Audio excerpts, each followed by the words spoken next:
warahmatullahi wabarakatuh. Halo warga seluruh Banten, kami kembali hadir menyajikan rangkuman informasi seputar kegiatan pemerintah Provinsi Banten selama sepekan dalam Banten Sepekan.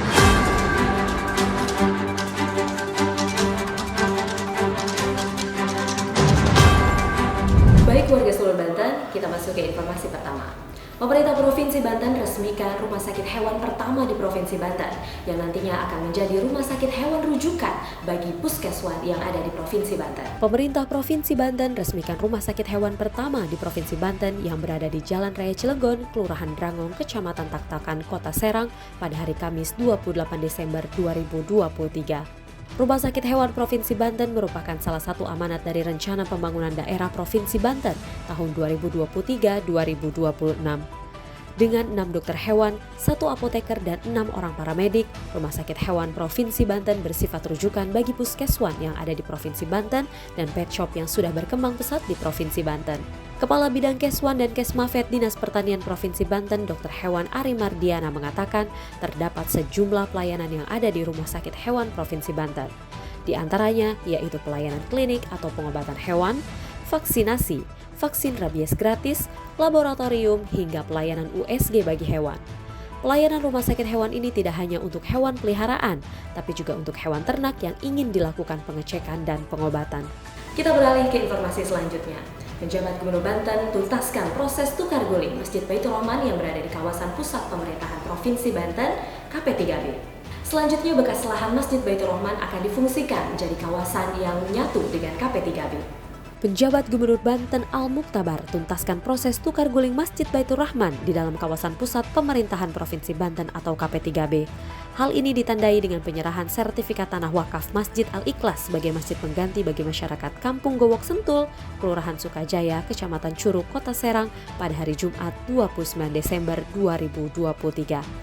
Selanjutnya, bekas lahan Masjid Baitur Rahman akan difungsikan sebagai kawasan yang menyatu dengan KP3B dan akan ada semacam monumen yang mengabadikan. Kepala Dinas Perhubungan Provinsi Banten Trinur Topo sebagai pelaksana teknis kegiatan mengatakan Masjid Al-Ikhlas yang dijadikan sebagai pengganti Masjid Baitur Rahman telah selesai dibangun pada tahun 2018.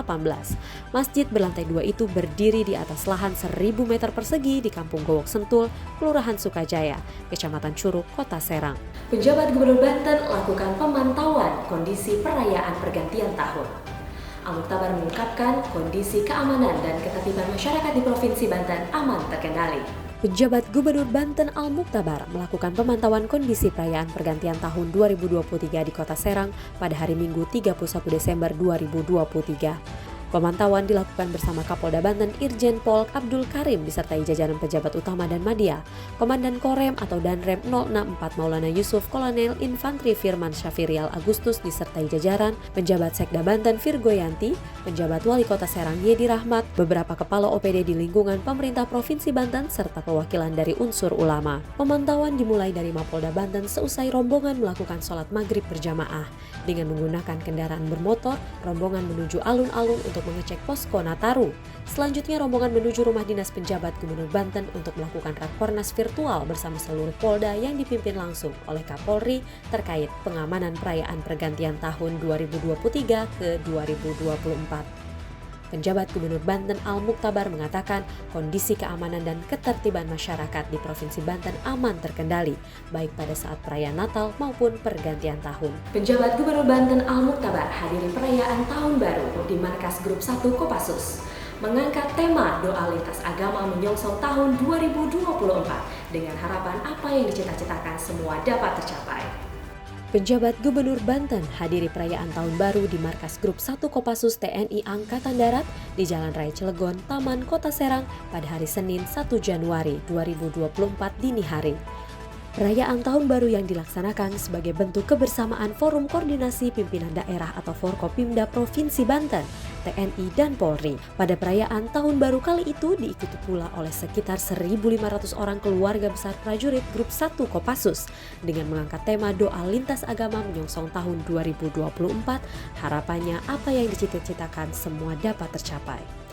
Turut hadir dalam kesempatan tersebut Komandan Korem 064 Maulana Yusuf, Kolonel Infantri Firman Syafirial Agustus, dan penjabat Wali Kota Serang Yedi Rahmat.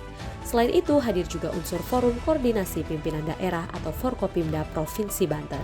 Demikian Banten Sepekan kami hadirkan untuk warga seluruh Banten. Nantikan Banten Sepekan selanjutnya.